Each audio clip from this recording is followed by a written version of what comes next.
உப்பிட்ட பாண்டம் உடைந்து கருக்கொள்ளும் முன்னே அப்பிட்ட வேணியனுக்கு ஆட்படுவது எக்காலம்?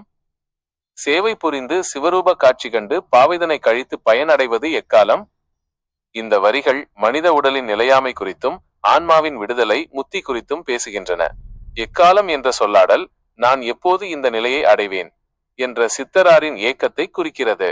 உப்பிட்ட பாண்டம் உடைந்து உப்பும் மண்ணும் கலந்து செய்யப்பட்ட ஒரு மண்பாண்டம் தண்ணீரில் பட்டால் எப்படி எளிதில் கரைந்து உடைந்து போகுமோ அதுபோலத்தான் உப்பாலும் தாதுக்களாலும் ஆன இந்த மனித உடலும் மிகவும் நிலையற்றது, எப்போது வேண்டுமானாலும் அழியக்கூடியது. கருக்கொள்ளும் முன்னே இந்த உடல் அழிந்து மீண்டும் ஒரு தாயின் கருவில் போய் அடைக்கலமாகி மறுபிறவி எடுப்பதற்கு முன்பாகவே அப்பிட்ட வேணியனுக்கு ஆட்படுவது எக்காலம்? அப்பு என்றால் நீர், கங்கை. வேணி என்றால் சடைமுடி. தலையில் கங்கையை தாங்கிய சடைமுடியை கொண்ட இறைவனான சிவபெருமானுக்கு நான் முற்றிலும் அடிமையாகி அவனடி சேர்வது எப்போது? சேவை புரிந்து சிவரூப காட்சி கண்டு இறைவனுக்கு மனதார தொண்டு செய்து அவனது உண்மையான சிவரூப பேரொளி பெருவெளியை கண்குளிர கண்டு தரிசித்து பாவைதனை கழித்து பயனடைவது எக்காலம்? பாவை என்பது இங்கு உலக மாயையை குறிக்கிறது, அல்லது ஆணவம், கன்மம், மாயை ஆகிய மும்மலங்களை குறிக்கிறது.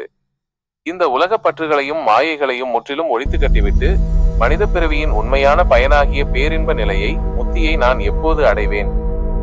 சுருக்கமாக, மண்பாண்டம் போன்ற இந்த உடல் அழிந்து நான் மீண்டும் மறுபிறவி எடுப்பதற்குள் சடைமுடியில் கங்கையை தரித்த சிவபெருமானை வணங்கி உலக மாயைகளை துறந்து பேரின்ப முத்தி நிலையை நான் எப்போது அடைவேன் என்று பத்திரகிரியார் சிவனிடம் உருகி புலம்புகிறார்.